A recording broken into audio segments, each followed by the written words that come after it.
the Coyotes and the Predators, the two teams that the Bruins were supposed to pick apart and pick up people who were going to lead them to a Stanley Cup, are doing well. The Predators are in a playoff spot, and the Coyotes are very close to a playoff spot.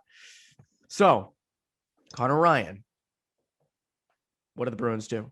Who is there to pick from now? I mean, I think also a lot of that kind of lies on where exactly the GMs and the ownership of both the Coyotes and Nashville have to assess this team. Because even if the Coyotes make a playoff spot, I think you have to look at that team, right, and be like, all right, we have a lot of money tied up and a lot of extended long contracts and probably overpaying quite a few guys. We've got a barren farm system. We have no first round pick this year. We wasted our second round pick last year by drafting that awful kid from North That's Dakota. right. I forget his So name. they wait. So yeah, we don't have Someone to. is slamming their steering wheel, saying his name. Like, how do you not remember his name? Or it's better off maybe just not mentioning that jabroni. Yeah. And then they also lost I think a third round pick as well from that. So even if they make the playoffs, right, you have to imagine that Armstrong, the GM's looking at it like, all right, cool, we'll sell some more tickets, I guess, which we should probably use. But I don't know about the ticket prices. But you look at the fact that I don't know where that organization's heading. You can also look at Nashville. Like, are they just delaying the inevitable when they look at making the playoffs this year? Like, Arizona has cool reverse retros though. So I mean, come on, those are cool. Yeah, I mean that's one thing they got going for them. Not a lot else, but so it'll be a case of seeing where those teams assess where their organization's going. And then from the Bruins, it's kind of the same old guys that we mentioned before, right? I mean, Palmieri's a guy who also seems to only score against the Bruins, which maybe is not a good thing if you're trying to acquire him. But he's a UFA. Taylor Hall, who I think a lot of people are not fans of, but I also think you have to be pragmatic of the fact that the value for him right now is as low as it's maybe ever going to be. So if you can get him for a second round pick.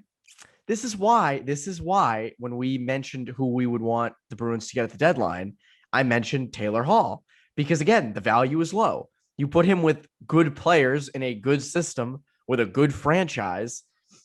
That's still Taylor Hall. Like, again, he doesn't have Jack Eichel right now, and he hasn't had him for most of the season. Yes, he's sucked, but so have the Sabres. So that franchise is horrendous. Again, if you can get him for a second round pick and a prospect, try it. Like for a UFA.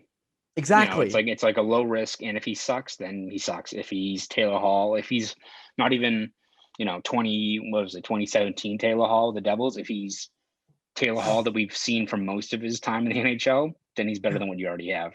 And also, I think one thing you have to be cognizant of is, I think, as we said earlier, this Bruins team has to, if they want to go all in this year, have to probably make a couple of different moves to add guys to the mix. And if you can get Hall and add a guy who's a proven, like he hasn't been it this year, but a proven top 6 guy to the mix, and still have assets left over, like a first round pick and other prospects and players to then use to get, Ekholm or any guy we've mentioned before, Garland as well. Like, they have other pieces they could use to acquire guys if need be. Like, you're not mortgaging the farm to get Taylor Hall. He wouldn't be.